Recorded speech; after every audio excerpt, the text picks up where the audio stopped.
வணக்கம். இன்றைக்கி நம்ம ஒரு டேஸ்டியான மீன் குழம்பு ரெசிபி தான் பார்க்க போகிறோம். இந்த மீன் குழம்ப கண்டிப்பாக ஒரு தடவை செஞ்சு பாருங்கள். திரும்ப திரும்ப இதே மாதிரி தான் நீங்கள் செய்வீங்க. ஃபஸ்ட்டு இதுக்கு நான் மிக்ஸி ஜாரில் 5 சின்ன வெங்காயம், 1 டீஸ்பூன் சோம்பு, 1/2 டீஸ்பூன் மிளகு, ஒரு கைப்பிடி அளவுக்கு தேங்காய், 1 டீஸ்பூன் அளவுக்கு ஜீரகம், 1 டீஸ்பூன் இஞ்சி பூண்டு பேஸ்ட்டு சேர்த்து இதை ஃபஸ்ட்டு நல்லா நைஸாக அரைச்சி எடுத்துக்கோங்க.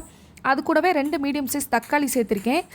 இது எல்லாத்தையும் சேர்த்து நல்லா நைஸ் பேஸ்ட்டாக அரைச்சி தனியாக வச்சுக்கோங்க. இப்போ கடாயில் ஒரு 3 டேபிள் ஸ்பூன் அளவுக்கு நல்லெண்ணெய் சேர்த்துட்டு 1 டீஸ்பூன் சோம்பு, 1/2 டீஸ்பூன் வெந்தயம் சேர்த்துருக்கேன். இந்த வெந்தயம் சோம்பு நல்லா பொரிஞ்சு வரட்டும். அது கூடவே 10 சின்ன வெங்காயம், கொஞ்சமாக கருவேப்பிலை சேர்த்துருக்கேன். வெங்காயம் நல்லா செவக்க வரணும். செவந்ததுக்கப்புறமா அது கூட உங்களுக்கு காரத்துக்கு ஏற்ற மாதிரி பச்சை மிளகாய் சேர்த்துக்கோங்க. அப்புறம் அந்த அரைச்சி வச்சுருக்க பேஸ்ட் இருக்கு இல்லையா, அதையும் சேர்த்து நல்லா பச்சை வாசனை போகிற வரைக்கும் நம்ம கிண்டி விடணும்.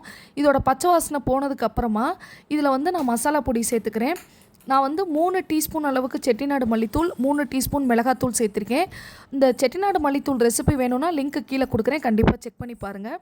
இப்போ மசாலாவோட பச்சை வாசனை போகிற வரைக்கும் நல்லா கிளறி விடணும்.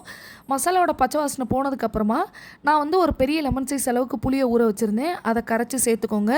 சேர்த்துட்டு உங்களுக்கு குழம்பு எந்த அளவுக்கு வேணுமோ நீங்கள் அதுக்கேற்ற மாதிரி குழம்புக்கு தண்ணி சேர்த்துட்டு நல்லா கொதிக்க விட்டுருங்க. ஒரு 10 நிமிஷம் நல்லா கொதிக்கட்டும். கொதித்ததுக்கப்புறமா தான் நம்ம இதில் குழம்புக்கு தேவையான உப்பு சேர்த்துக்க போகிறோம். இப்போ ஒரு 10 நிமிஷம் அப்படியே விட்டிங்கன்னா நல்லா இந்தளவுக்கு தளன்னு கொதிச்சு வரும். இப்போ உப்பு சேர்த்துட்டு உப்பு ஒரு 5 நிமிஷத்தில் கரைஞ்சிரும். அதுக்கப்புறமா நீங்கள் மீன் எந்த மீன்னாலும் சேர்த்துக்கலாம். நான் ஒரு 1/2 கிலோ அளவுக்கு முரல் மீன் சேர்த்துருக்கேன். மீன் சேர்த்ததுக்கப்புறமா ஒரு 10 நிமிஷம் கொதிச்சா போதும். ரொம்ப நேரம் கொதிக்க வைக்க வேண்டாம்.